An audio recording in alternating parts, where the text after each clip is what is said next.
Update Reddit. Lawyers who put together wills. What is the craziest, oddest thing someone wanted to put in theirs? A relative worked for a firm preparing wills and was confronted by an executor who had an edict to scatter the deceased's ashes from a microlight aircraft. He couldn't fly one. She kindly pointed out to him that the drafting said nothing about whether said microlight was in flight at the time of scattering. I once read an academic article where such a scattering had gone wrong. Instead them being spread over a wide area, the bag got caught in the wind and the cremains fell through someone's front porch. I am a qualified solicitor. My favorite two are: 1. A lady wanted to create a trust fund of £100,000 for her pet fish. When I asked if it was a special kind of fish, she confirmed it was just a normal goldfish, but she wanted it to be fed fresh avocado every day and be looked after by a local dog walker after she died. She was absolutely serious. 2. Another lady confessed she had a secret daughter, and she wanted to leave the daughter some money and photographs without the rest of her family finding out. Even her husband does not know. That will be a fun conversation when she passes away. Might be late to the party and not a lawyer, but my great-granddad had a clause in his will that stated something along the lines of, if any of the beneficiaries decide to dispute the contents of the decedent's estate, their share becomes $1 and nothing else. Seemed like a pretty good way to maintain harmony among his survivors. I have this in my will. If someone isn't happy with my dying wish, they can politely say, no, and pass on it. If someone wants to be greedy, they get nothing but $1 minus postage and handling. I'm not a lawyer, but my grandfather saved his kidney stone so that he could leave it to my cousin. They never really got along. When my grandfather passed, his will asked that I clean out his shed, and I alone. I found marijuana seeds, old reel-style film pornography, which was hilarious, and a bunch of other unsavory paraphernalia. 50s flick knives too. So like clearing his browsing history for him, but cooler. Not a lawyer, but I worked with plenty of estates and trust accounts over the years. This particular scenario isn't so much about the will itself being strange, but the circumstances that led up to the trust account being opened. I used to work at a bank in the estates department. I was an administrator who had to manage the files including encroachments upon the capital, i.e. I want to take some money out now, please. I had this one account, multi-million-dollar trust for one single beneficiary, the son of the deceased. What's interesting is that the son killed the parents with a hammer in grotesque and brutal fashion. He pleaded insanity. He would call once a year from the penitentiary mental hospital, requesting $50 for commissary to buy chips and gum. The call was always strange. He was very polite, very doped up. The quality of the call was always very tinny, like he was far away from the phone. How was he still the beneficiary? Wouldn't that be voided if he murdered them? Just last week I handled a matter where the parents left millions in artwork to various people, wads of cash to various charities, and only left their kids the family cats. Turns out they did it because the kids got them the cats to comfort the parents in their old age, and the parents hated the cats, but the kids wouldn't let them get rid of the cats. Not a lawyer, but my mom put in her will that if she dies under suspicious circumstances that my sister and I won't be left anything. She watches a lot of true crime. That's a little sad, but also pretty funny.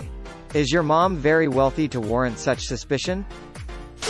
My friend's mother had in her will, that cat gets to live in my house alone until it expires. The cat lived there for a few years alone with a caregiver checking on it. Yes, she was rich. Not a lawyer, but an aging woman my family knew left her house, large, and in a very affluent neighborhood, and estate to family friends for so long as her cats were alive and taken care of in said house. After they died, the house was to be sold and the remaining estate donated. The weird thing is, it's been like 20 years and the cats are still alive. Also, they've changed color. Haha, my kids had a fish that changed color. It too lived an especially long life. My great-uncle's official will gave the contents of his outhouse to the city council of a nearby town after they'd tried to take his land twice to build a new water treatment plant. He spent quite a few years fighting eminent domain claims and just wanted to give them something in return. As a joke, his kids boxed up all the books and magazines in the outhouse and dropped them off at City Hall. My sister's mother-in-law is leaving her house to her 3 sons. If one wants to sell out his third of the house, he has to sell it to the other 2 brothers for $1. What if all 3 want to sell it together? A Furby collection from models collected in the late 90s. They were convinced they would retain future value. This was 2011. Haha, whoops. Not a lawyer, work for a will writers trust specialist in the UK, currently studying toward my TEP. One of our earlier clients passed recently. Turns out the man she left almost everything to, including the residue of her estate which was considerable, was her regular taxi driver. She had also named him as her executor. He had no clue.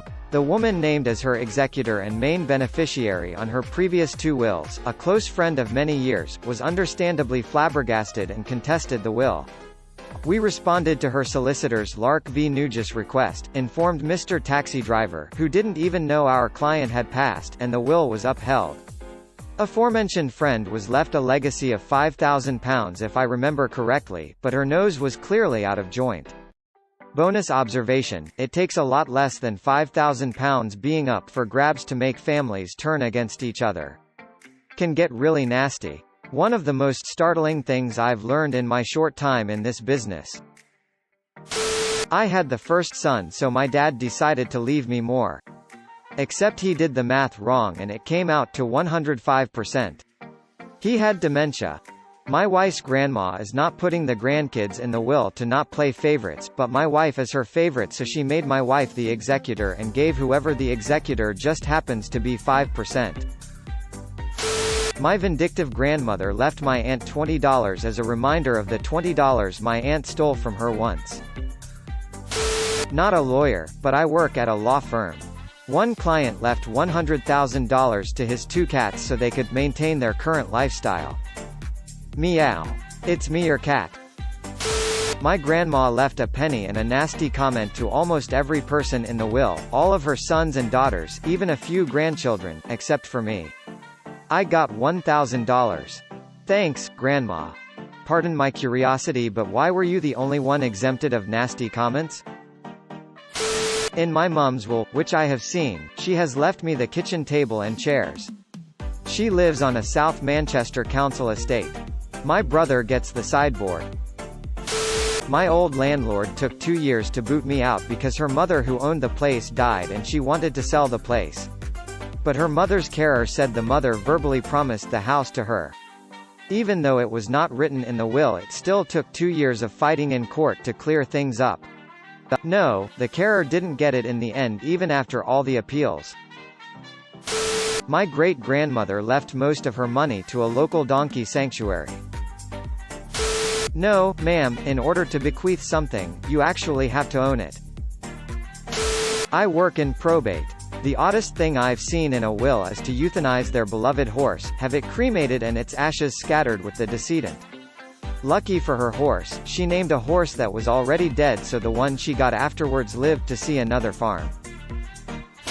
Lots of people sending their friends and family on weird errands to spread their ashes, leaving money for people to take trips and spread their ashes around the world. Pet trusts are a fun one, leaving a whole whack of money in a trust to be used for the care of the pet during their life. However, my favorite ever, that I obviously didn't draft, was a lawyer who left the bulk of his estate, millions in today's dollars, to whatever Toronto area woman had the most children at a specific date some years in the future. I recall the winner had 10. Lawyer here. Probably the woman who wanted to gift the frozen semen of her dead dog. Saw this answer from a similar question some time ago. When a dad died, he set up financial installments so long as his daughter remains under a certain weight. Dude was controlling her diet from the grave. A famous case most law students read is of a mother who left a ton to her son provided he married a Jewish woman.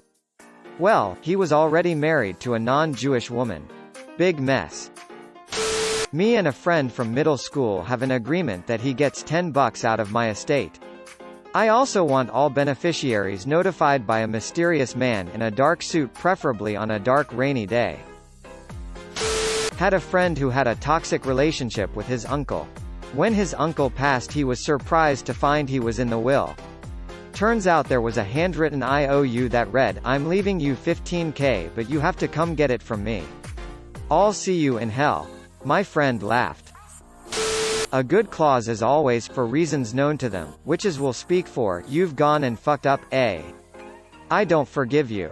In my own will, I've left my father, the contents of my kitchen trash can at the time of my passing, for reasons known to him. Serious question, do you expect your father to outlive you, or are you requesting the contents of the trash can to be delivered to his final resting place? If it's the former, my sympathies. You have been visited by the doggo of balance. He will bring balance and structure into your life if you comment, "Balance well doggo."